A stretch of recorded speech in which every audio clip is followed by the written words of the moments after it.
What I remember on that particular day was I went to Robinson's Galleria Mall and to the department store para mag-browse ng clothing.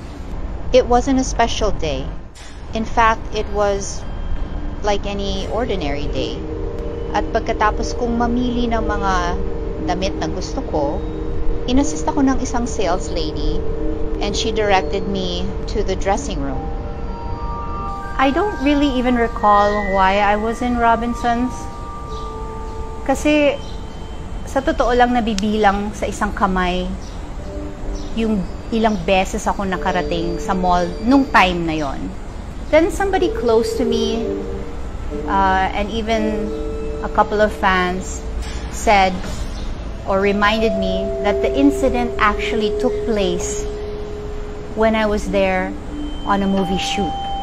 I remember it actually being night, and production told me I needed to change my outfit or go into my costume, and they directed me to the bathroom sa labas ng department store on the 4th floor para magpalit ng damit. Natatandaan ko pa nga na may mga nag-oosyoso sa labas, and for some reason, as I was inside the bathroom, I said, "Tuklaw, tuklaw." Now, I don't really know kung bakit ko yun ginawa.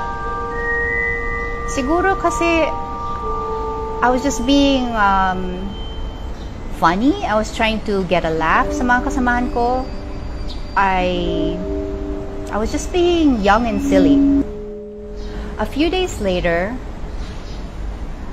lumabas yung balita or gossip na kinagat ako or kinain ako ng malaking sawa sa loob ng mall. Lumabas pa ito sa headline ng tabloids and news. And one day or one morning after, my secretary told me na tumawag ang Robinson's representative. Gusto ako kausapin. But I believe siguro they wanted to ask me if I had made these comments and these accusations. But I dismissed it. And I went on with my business. However, the news did not die down. In fact, even months after, pag nakakausap ko yung mga Chinese, Filipino friends ko, they were saying na totoo nga, merong offspring na snake, na half snake ang Gokkenway.